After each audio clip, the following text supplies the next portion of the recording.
Hey guys, I'm Midnight Siren, and today we're going to be doing something a little bit different. I saw another YouTuber do this, and I kind of wanted to try it. What I'm going to be doing is I'm going to be reading bad creepypastas, or creepypastas that I think are badly written. They're not necessarily tell a bad story. And I'm going to read them unedited and make little commentary type things as I do it. Maybe it'll be a little funny, I'm not sure. But we're gonna start with Jeff the Killer, and I like the idea of this. I just absolutely despise how it is portrayed and written. I think it's written very poorly. And I'm sorry for anyone that likes Jeff the Killer, because it has potential.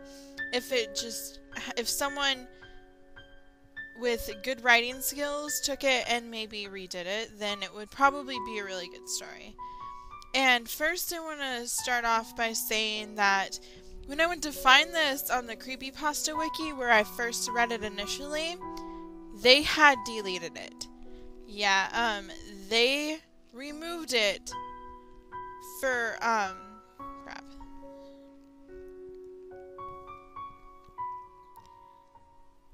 They had removed it for quality control via community decision. And then they link you to the Spinpasta wiki, which is where I'm going to be reading this from. So, and I disagree a lot with some of the things the wiki admins do. They delete everything that isn't like completely perfect, written by authors that are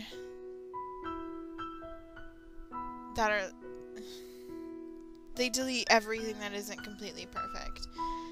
Anyway, without further complaining, let's get started. Well, first I wanna analyze the picture here. Now, I wasn't really planning on doing this, but when I was looking at it, you can tell how heavily photoshopped it is. I mean, you can see the mouth looks like it's just warped a little, like the eyes are just blackened and cut out and pasted over, and the skin is definitely just dyed. I even might be able to do something like this with my moderate photoshopping skills. And honestly, this was one of the most terror-striking things about the story to me, was the picture, which is just creepy, staring at me. It's still creepy even though I can tell how photoshopped it is, but anyway, now I will actually start reading. Excerpt from a local newspaper. Ominous unknown killer is still at large. After weeks of unexplained murders, the ominous unknown killer is still on the rise. Now first, why did they have to restate ominous unknown killer? That's redundant. After little evidence has been found, a young boy states that he survived one of the killer's attacks and bravely tells his story. I had a bad dream, and I woke up in the middle of the night, says the boy. I saw that, for some reason, the window was open. For some reason. Even though I remember it being closed before I went to bed, I got up and shut it once more. Once more? Afterwards, I simply crawled under my covers and tried to go back to sleep. That's when I had a strange feeling, like someone was watching me. I looked up and nearly jumped out of my bed. There, in the little ray of light illuminating from between my curtains, were a pair of two eyes. Okay, now I get that illuminating is a good word to use while you're writing, but this is a little boy speaking, right? Would a little boy use the word illuminating? That's just a little over the head for a child. Anyway, these weren't regular eyes. They were dark, ominous eyes. Again with ominous. They were bordered in black. Just plain out terrified me. That's when I saw his mouth. A long, horrendous smile that made every hair on my body stand up. The figure stood there, watching me. Finally, after what seemed like forever, he said it. A simple phrase, but said it in a way only a madman could speak. He said, "Go to sleep. I let out a scream. That's what sent him at me. He pulled up a knife, aiming at my heart. How do you know he was aiming at your heart? He jumped on top of my bed. I fought him back. I kicked, I punched, I rolled around, trying to knock him off of me. That's when my dad busted in. The man threw the knife. It went into my dad's shoulder. How? How did it go into his shoulder? If he just threw it. That's some, like, quick game. And I mean, sure, people can do it, but trained people, not just some crazy guy just throwing it randomly. I mean, sure, it could have been an accident, but still. The man probably would have finished him off if one of the neighbors hadn't alerted the police. Okay, so they alerted the police. Like, when? Like, just a second ago? He didn't know that? Did the police just teleport there? They drove into the parking lot and ran towards the door. The man turned and ran down the hallway. I heard a smash, like glass breaking. As I came out of my room, I saw the window that was pointing towards the back of my house that was broken. I looked out it to see him vanish into the distance. I can tell you one thing. I will never forget that face, those cold, evil eyes, and that psychotic smile. They will never leave my head. Police are still on the look for this man. Not even lookout. If you see anyone that fits the description in this story, please contact your local police department.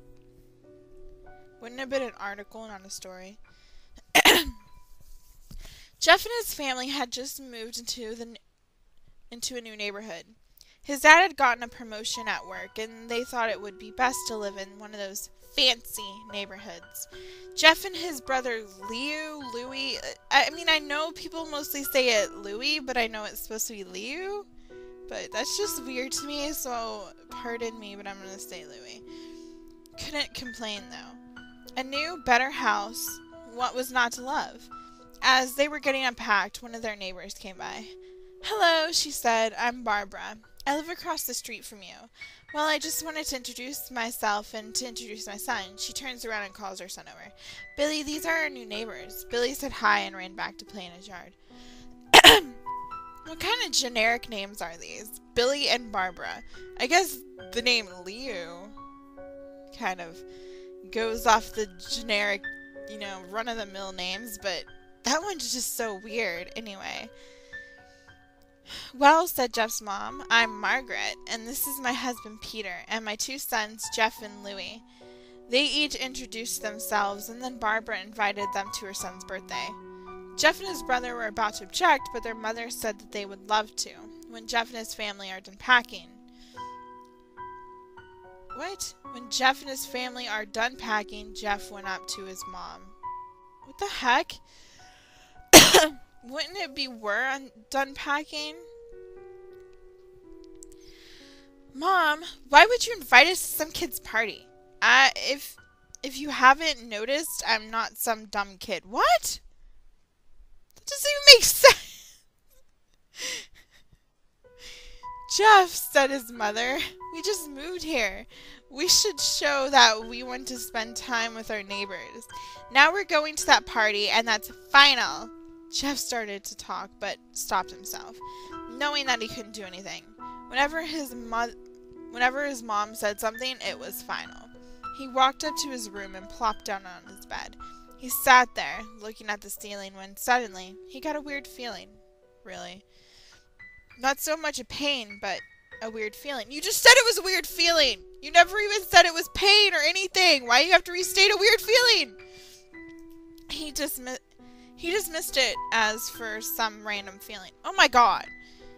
He heard his mother call him down to get his stuff, and he walked down to get it. Get what stuff? The next day, Jeff walked downstairs to get breakfast and got ready for school. As he sat there, why would he get breakfast and then get ready for school? And then why did he have to say he got breakfast and got ready for school and then go back to saying that he was eating his breakfast? As he sat there eating his breakfast, he once again got that feeling. This time it was stronger. It gave him a slight tugging pain, but he once again dismissed it. As he and Leo finished breakfast, they walked down to the bus stop. They sat there, waiting for the bus, and then, all of a sudden, some kid on a skateboard jumped over them, only inches above their laps. They both jumped back in surprise. What the hell? How? Didn't they just say they were sitting? No? Yeah, they sat. So, how'd they jump back? Wouldn't they jump up? I don't know. The kid landed and turned back to them. He kicked his skateboard up and caught it with his hands. The kid seems to be about 12, 1 year younger than Jeff.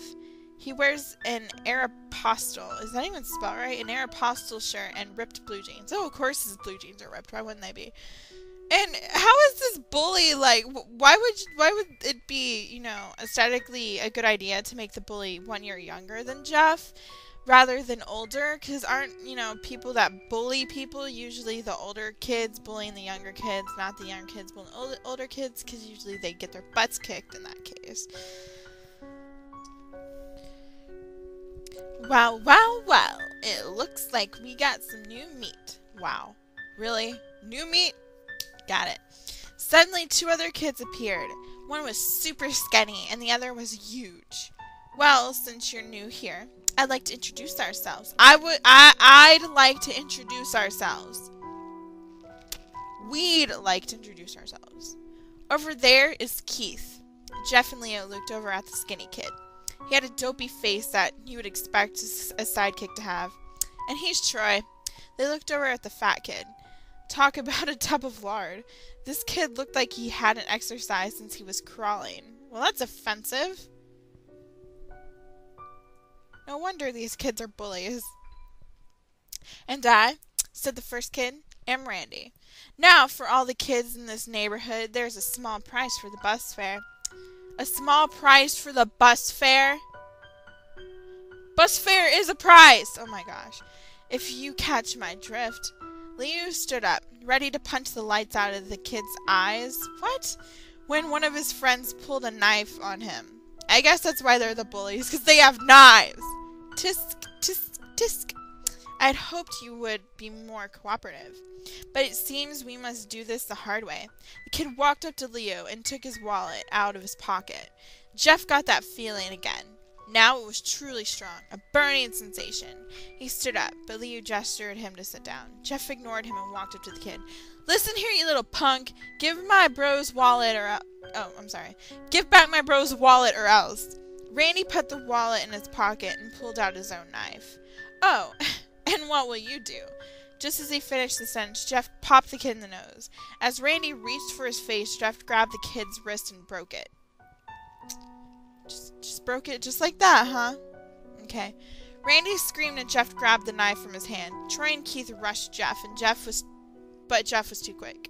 He threw Randy to the ground. Keith lashed out at him, but Jeff ducked and stabbed him in the arm.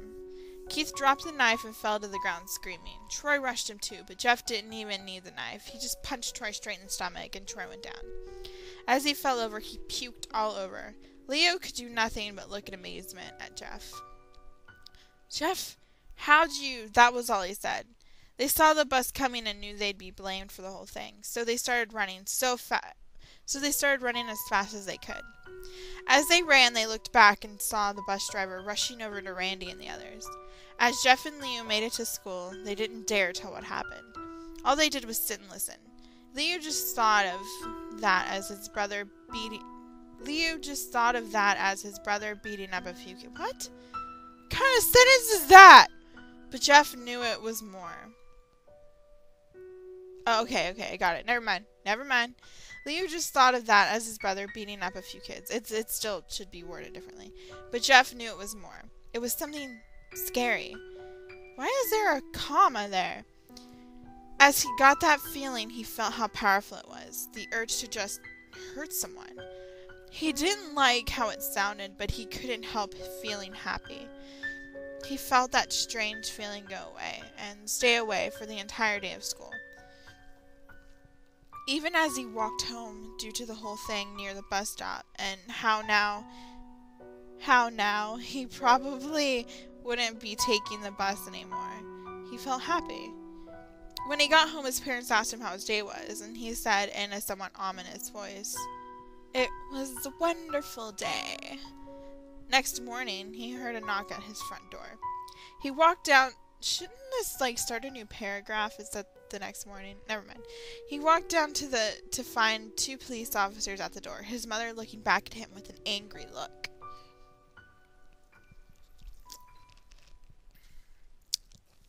"Jeff, these officers tell me you attacked 3 kids?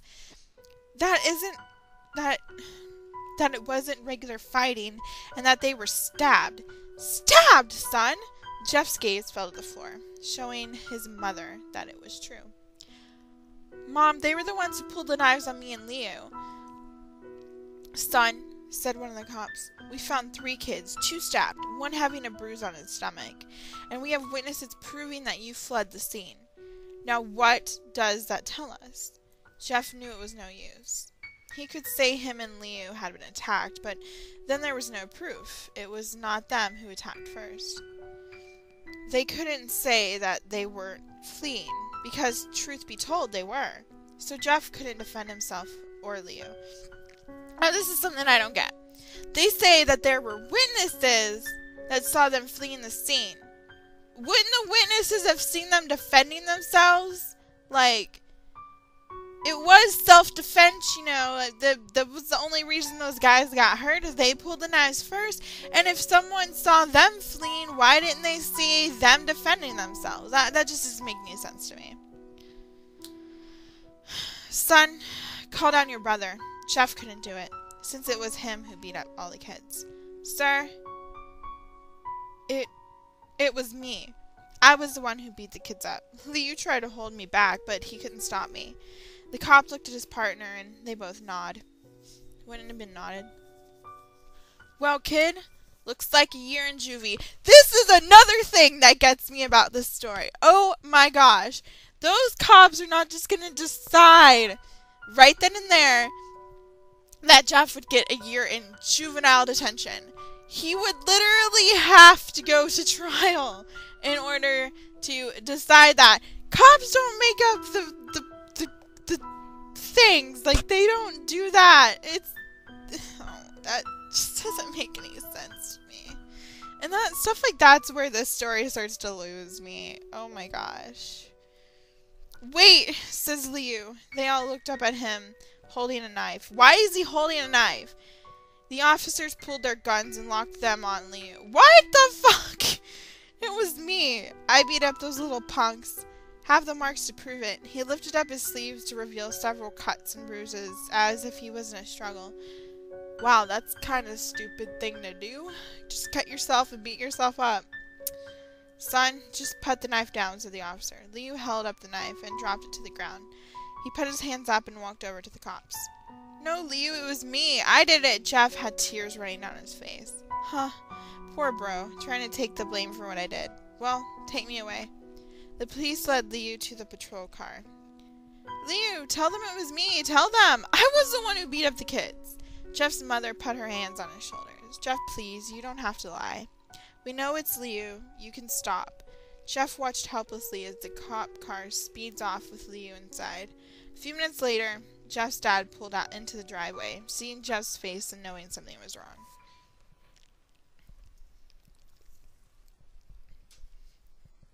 Son, what is it?" Jeff couldn't answer. His vocal cords were strained from crying.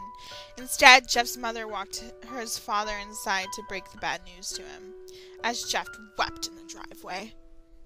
After an hour or so, Jeff walked back into the house, seeing that his parents were both shocked and sad and disappointed. He couldn't look at them. He couldn't see how they thought of Leo when it was his fault. He just went to sleep, trying to get the whole thing out of his mind. 2 days went by, with no word from Leo at JDC. No friends to hang out with, nothing but sadness and guilt. That is until Saturday, when Jeff is woke up, so why is it present tense now? Is woke up by his mother, with a happy, sunshiny face. Wouldn't Jeff's parents have to go, do some stuff? I'm not entirely certain, but I'm pretty sure Jeff's parents would probably have to go do some stuff for their kid and juvenile detention. I don't know. Jeff, it's today, she said as she opened the curtains and let light flood into his room. She says it's the day, like he's gonna get married or something, or it's his first day of school, or something exciting, not Billy's freaking party. What? What's today? Asked Jeff as he stirs awake. Why? It's Billy's party! He was now fully awake. Oh my gosh. Mom. You're joking, right? Yeah, she must be joking. You don't expect me to go to some kid's party after... There was a long pause. Jeff, we both know what happened. I think this party could be the thing that brightens up the past days. Now get dressed. Jeff's mother walked out of the room and downstairs to get ready herself. He fought himself to get up. He picked up a random shirt and a pair of jeans and walked downstairs. He saw his mother and father all dressed up. His mother in a dress and his father in a suit.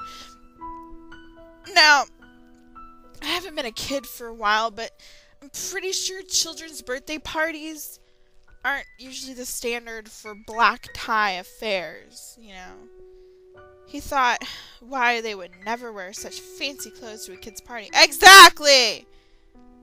Son, is that all you're going to wear? Said Jeff's mom. Better than wearing too much, she said. Ah, that's actually pretty funny. His mother pushed down the feeling to yell at him and hid it with a smile. Now, Jeff, we may be overdressed, but this is how you go if you want to make an impression. Yeah, an impression that you overdress, said his father. Jeff grunted and went back up to his room. I don't have any fancy clothes, he yelled downstairs. Just pick out something, called his mother.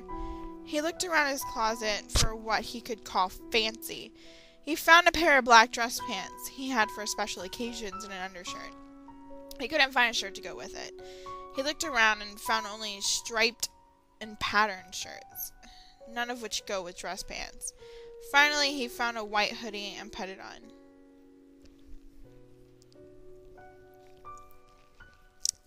Wouldn't striped and patterned shirts go better than a white hoodie? You're wearing that? They both said. His mother looked at her watch. Oh no, time to change. Oh, no time to change. Let's just go, she said as she herded Jeff and his father out the door. They crossed the street over to Barbara and Billy's house. They knocked on the door and at it appeared that Barbara, just like his parents, way overdressed. Why?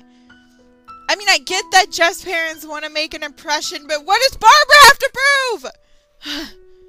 As they walked inside, all Jeff could see were adults, no kids. Hold on. The kids are out in the yard, Jeff. How about you go meet some of them, said Barbara. Jeff walked outside to a yard full of kids. They were running around in weird cowboy costumes and shooting each other with plastic guns. He might as well be standing in Toys R Us. Suddenly a kid came up to him and handed him a toy gun and hat. Hey, wanna play? He said. Ah, no kid, I'm way too old for this stuff. The kid looked at him with this weird puppy dog face. Please, said the kid. Fine, Jeff said. He put on the hat and started to pretend shoot at the kids. At first, he thought it was totally ridiculous, but then he started to actually have fun. It might not have been super cool, but it was the first time he had done something that took his mind off Leo. So he played with the kids for a while, until he heard a noise. A weird rolling noise. Then it hit him. Really? A weird rolling noise, you know? And that's just, you know, and it hits you.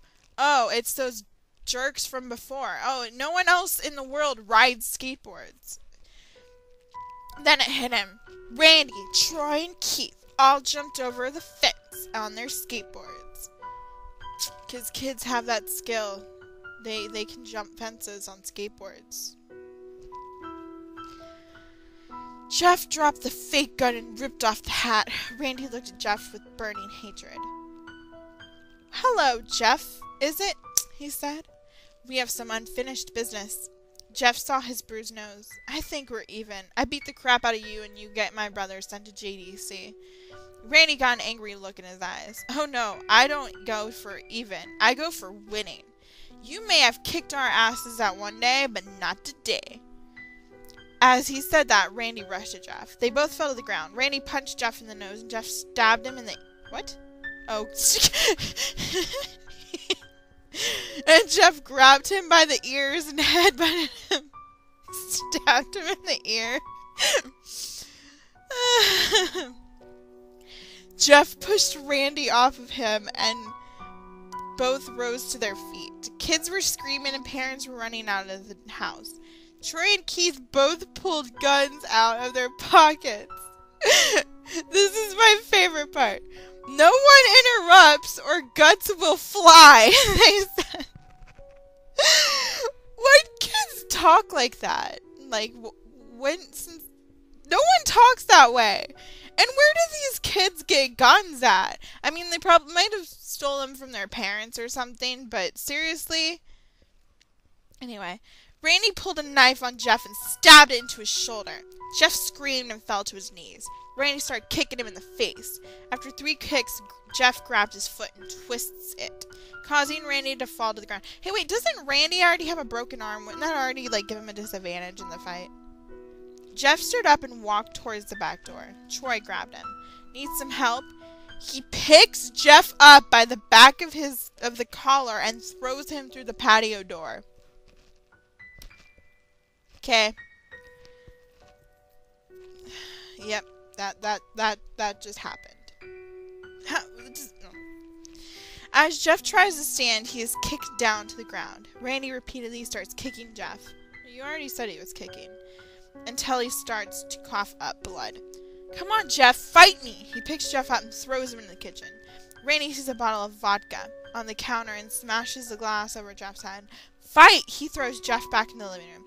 Come on, Jeff, look at me! Jeff glances up, his face riddled with blood. I was the one who got your brother sent to JDC, and now you're just gonna sit here and let him rot in there for a whole year? You should be ashamed. Jeff starts to get up. Oh, finally, you stand and fight. Jeff is now to his feet, blood and vodka on his face. Once again, he gets that strange feeling, the one in which he hasn't felt for a while. Finally, he's up, says Randy, as he runs at Jeff. That's when it happens. Something inside Jeff snaps. His psyche is destroyed. All rational thinking is gone. All he can do is kill. He grabs Randy and pile drives him to the ground. He gets on top of him and punches him straight in the heart. Straight in the heart! Got it! Oh my god. Straight in the heart. The punch causes Randy's heart to stop! One punch, really? Okay. As Randy gasps for breath, Jeff hammers down on him. Punch after punch, blood gushes from Randy's body until he takes one final breath and dies. Everyone is looking at Jeff now. The parents, the crying kids, even Troy and Keith. Now, if Troy and Keith are distracted, shouldn't some, like, you know, adult try and tackle them or get the gun away from them or something? I don't really believe that parents are just going to stand around while this happens, despite the fact that these 2 stupid kids have guns pointed at them. Although they easily break their gaze and point their guns at Jeff. What? Jeff sees the guns trained on him and runs for the stairs. As he runs, Troy and Keith let out fire on him, each shot missing. Jeff runs up the stairs. He hears Troy and Keith follow up behind. As they let out their final rounds of bullets, Jeff ducks into the bathroom. He grabs a towel rack and rips it off the wall. Troy and Keith race in, knives ready. Troy swings his knife up at Jeff, who backs away and bangs the towel rack into Troy's face. Troy goes down hard, and now that's left is Keith. He is more agile than Troy, though, and ducks when Jeff swings the towel rack. He dropped the knife and grabbed Jeff by the neck. He pushed him into the wall. A thing of bleach fell down. A thing of bleach! Not a jug, not a gallon, a thing. Fell down on top of him from the top shelf. And who just... I don't really think that a bathroom is usually the common place that they put bleach. Bleach is usually more likely found in, like, utility closets where the clothes is done and stuff. You know, usually where bleach is used more often. It burnt both of them, and they both started to scream. Jeff wiped out his eyes as best he could. He pulled back the towel rack and swung it straight into Keith's head. As he lay there bleeding to death, he let out an ominous smile. And what's up with the word ominous? Why do they keep using it so much? I mean, there's other synonyms for ominous. What's so funny? Asked Jeff. Keith pulled out a lighter and switched it on. What's funny, he said, is that you're covered in bleach and alcohol. Jeff's eyes widened and Keith threw the lighter at him. Now I know alcohol isn't flammable, but is bleach. Let me just Google this.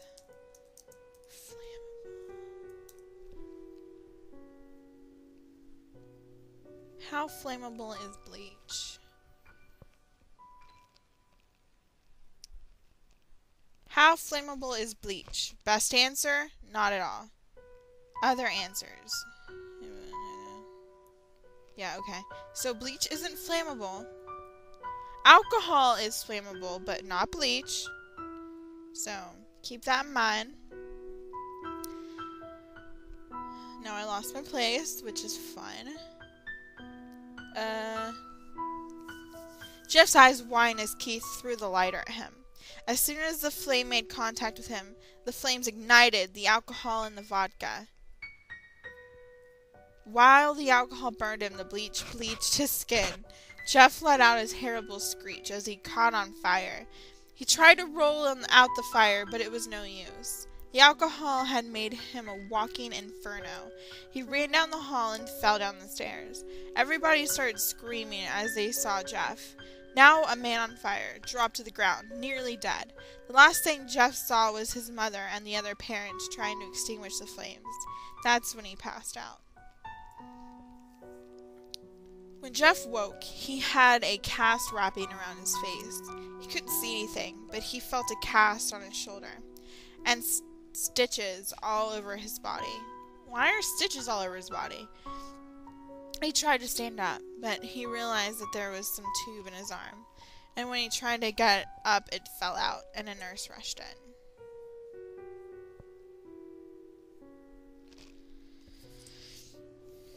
I don't think you can get out of bed just yet, she said, as she put him back in his bed and reinserted the tube. Jeff sat there, with no vision, no idea of what his surroundings were. Then, never mind. Finally, after hours, he heard his mother. Where is his mother before? You think if your son's all hurt, then you would, be by his side? Honey, are you okay? She asked. Jeff couldn't answer, though. His face was covered, and he was unable to speak. Oh, honey, I have great news. After all witnesses told the police that Randy confessed of trying to attack you, they decided to let Leo go. What? So they're letting go his brother because that stupid kid attacked Jeff at the park. That doesn't work that way. Just because the kid attacked... And another thing...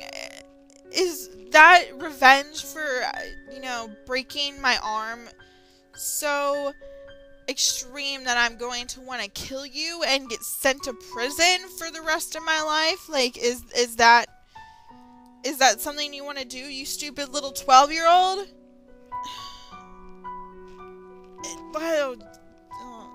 Life just doesn't work the way the story's trying to portray it.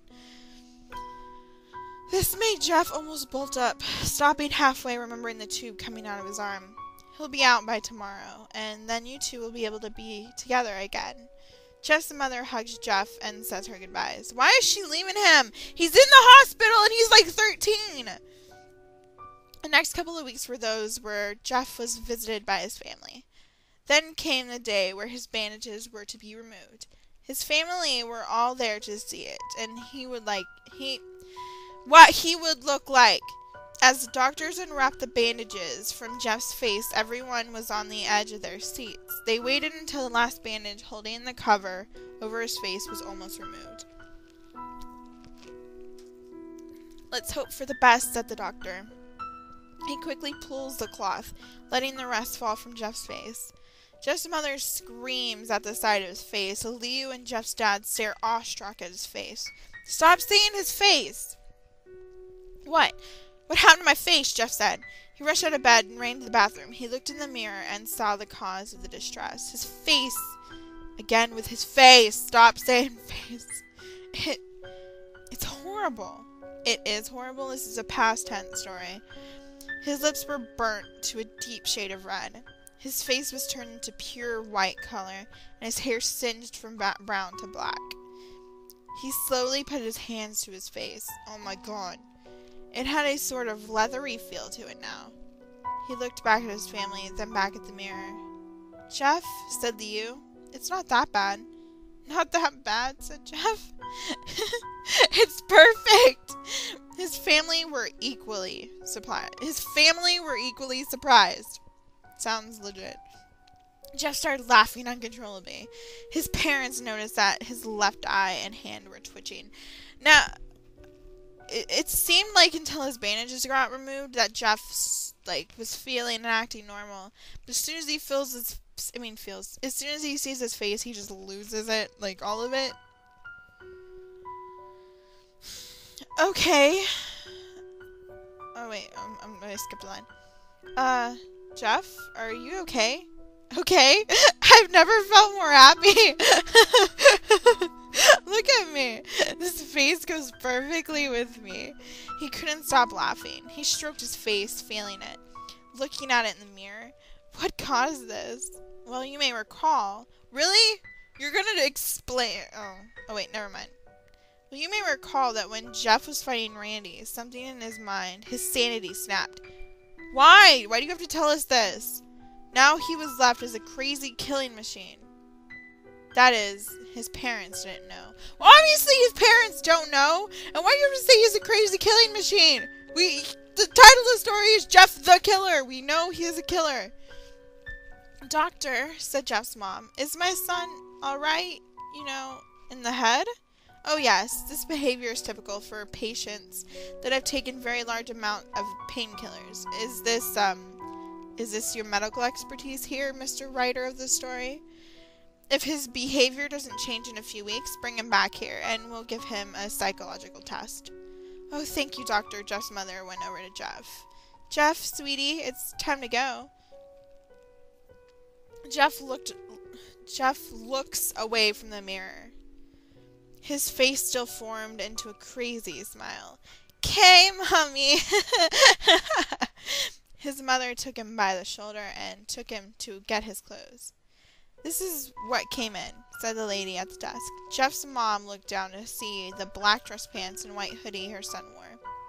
Now they were clean of blood and now stitched together. Wait, stitched together? Okay, Jeff was on fire. Wouldn't they have, burnt up? Or at least somewhat been burnt? I mean, something that stitching couldn't really fix?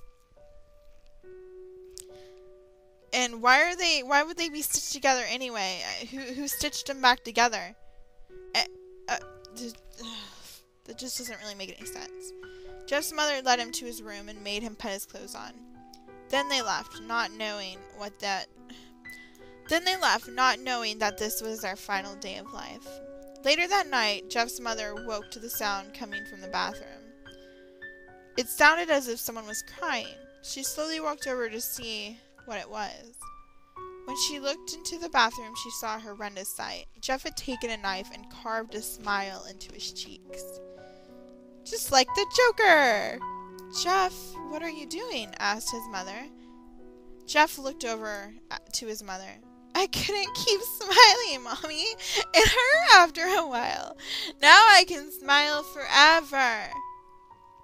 Jeff's mother noticed his eyes, ringed in black. "Jeff, your eyes." His eyes were seemingly never closing. Wow, seemingly never closing. Got it. "I couldn't see my face. I got tired and my eyes started to close. I burned out my eyelids so I could forever see myself, my new face." I'm pretty sure you need your eyelids for reasons. They're not just there to be stylish. I'm pretty sure they keep stuff out of your eyes and help your eyes from getting irritated. That's why when you don't blink, your eyes start burning like crazy and you can't see very well. So Jeff is basically just gonna go blind in like a couple of minutes. Ugh. Jeff's mother slowly started to back away, seeing that her son was going insane. I think he already went insane. What's wrong, Mommy? Aren't I beautiful? Yes, son, she said. You are. Let me go get Daddy so he can see your face. She ran into the room and shook Jeff's dad from his sleep. Honey, get the gun. She stopped as she saw Jeff in the doorway, holding a knife. Are you just gonna shoot your son? Like, up until that moment, he really showed no threat to his parents, so why would you just shoot him? Wouldn't you rather be more concerned about getting him mental help? I mean, until right there when he's holding a knife, but she doesn't know that he's went murderer insane yet. Mommy, you lied! That's the last thing they hear as Jeff rushes them with the knife, gutting them both. Okay. He can only gut one at a time. And since since his mom's probably closer to the door, she's probably gonna get gutted first. And during that time, his dad could probably have stopped him or killed him in some way. His brother Liu woke up, startled by some noise. He didn't hear anything else, so he just shut his eyes and tried to go back to sleep. As he was on the border of slumber, he got the strangest feeling that someone was watching him. He looked up before Jeff's hand had covered his mouth. He slowly raised the knife, ready to plunge it into Liu. Liu thrashed here and there, trying to escape Jeff's grip. Shh, Jeff said. Just go to sleep. And that was Jeff the Killer. Okay, it has 87 comments on the wiki. Let's read some of them. Let's see. This pasta needs a well-written remake. There's too many inconsistencies in this, and as much as it has shaped the creepypasta community, it has not aged well. I agree absolutely, completely with this comment. I really liked this story, and I think it should still be on Creepypasta Wiki because it's like one of the most popular creepypastas, and yet it was removed from Creepypasta Wiki. Now, I also agree with this, despite the fact that I do not like the quality in it and the inconsistencies. It is one of the most popular creepypastas on the internet, and it is foolish for the Creepypasta Wiki to even remove it or even consider removing it. That is idiocy on their part. I'm sorry that not everything is perfect. Creepypasta admins probably should put that back on there. And then someone replied to this comment and said, "Oh God, not another one of you obsessed fangirls. You're so blind to how terrible this story really is. Honey, I think you should go back to elementary school." What a nice guy. Here's another one. Okay, I'm not part of the Creepypasta fandom anymore, but I have a question.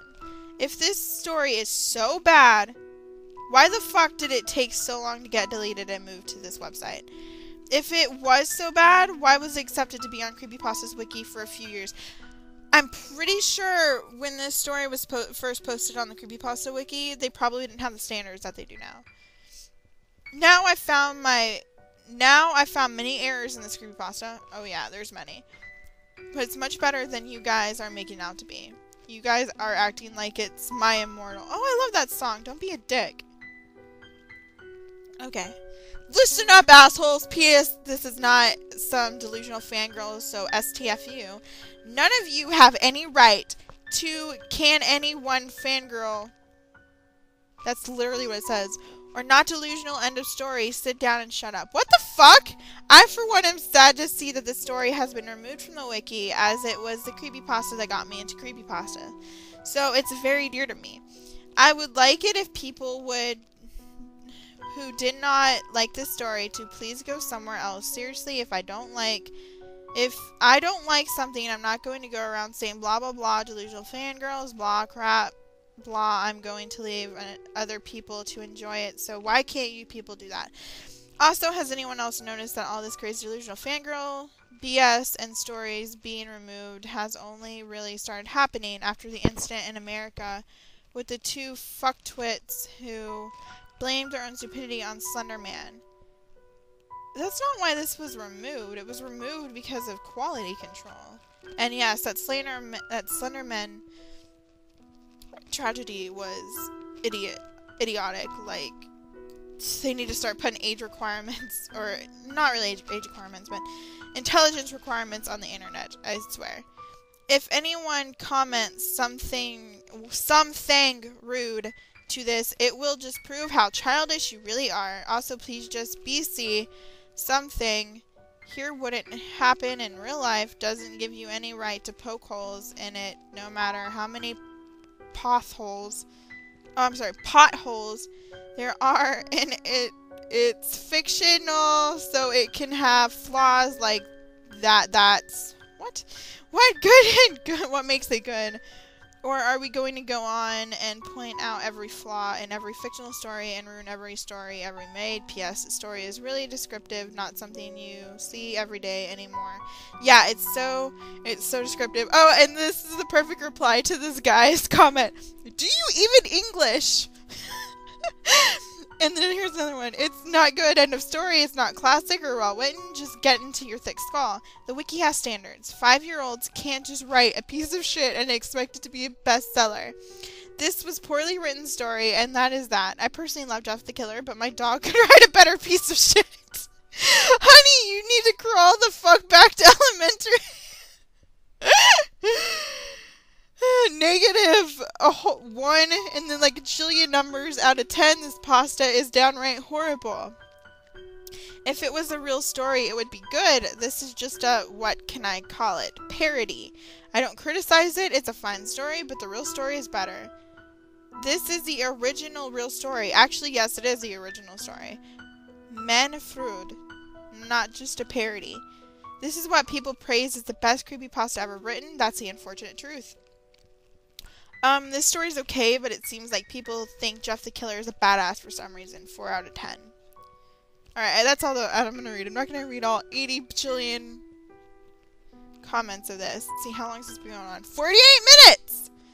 This is gonna take a while to upload on YouTube, but if you guys enjoyed this, let me know, because I think this is the most fun I've ever had making a video. So please comment, like, subscribe, and let me know what you think, and maybe give me some suggestions for my next Crappypasta reading. I'm Midnight Siren, and have a good day.